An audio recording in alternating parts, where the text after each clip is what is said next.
Hi, I'm Zach Haynes. I'm Wes Wagner. I'm Oxley. I'm Englert, and we're discussing the effect of government intervention on housing. To explain the effect of government regulation, we used Marietta College housing requirements. To better explain this effect, we will use supply versus demand. In a typical supply versus demand graph, the supply, or S1, represents the total supply of housing in Marietta before any government regulation. The demand, or D1, in the graph represents the student body at Marietta College. The amount of rooms unoccupied on campus is represented on the chart as quantity, or Q1. The amount that students have to pay on campus for housing in Marietta is represented by the price, or P1. On a supply versus demand graph, the equilibrium price and the equilibrium quantity is represented at the point in which the supply and demand curves intersect with each other. Up until this year, Marietta College granted students the right to have an apartment off campus. This year, to ensure that all of the on-campus housing would be in use, Marietta stopped granting the permission for students to live off campus. This caused the total amount of housing in Marietta available to the student body to decrease. The drop in housing available to students is equivalent to a drop in the supply. A drop in the supply is equivalent to shifting the supply curve up and to the left on the graph. One more factor had an effect on the supply of total housing. When Marietta replaced Parsons with Harrison Hall, they increased the supply of on-campus housing.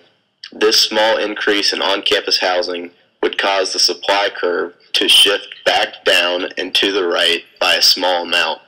This new supply curve is represented on our graph by S3. The final supply of total housing, or S3, intersects the demand at a new equilibrium quantity and a new equilibrium price.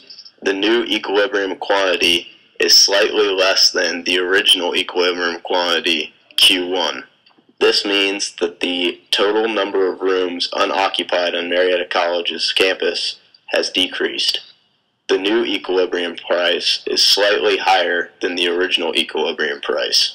This increase in price is represented by the increased cost of on-campus housing. Marietta College acts as a government intervening with the supply and demand for off-campus housing.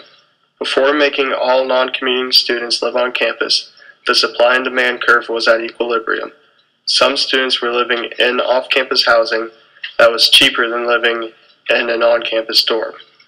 When the college made all students live on campus, they were inadvertently creating a price floor that made the market price higher than the original equilibrium.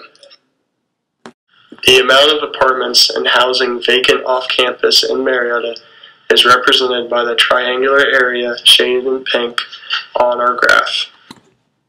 Another side effect of the price floor that was created by Marietta College was the introduction of deadweight loss. Deadweight loss is a measure of the loss of economic efficiency that occurs when the equilibrium price and quantity are not optimal for the good or service. In the example we are using, the price that is created by the intervention of the college is above the equilibrium price, and the quantity demanded, QD, is lower than the equilibrium quantity. The deadweight loss is represented on our graph by the blue triangular region. This concludes our presentation of the effect that government regulation has on housing in Marietta, Ohio.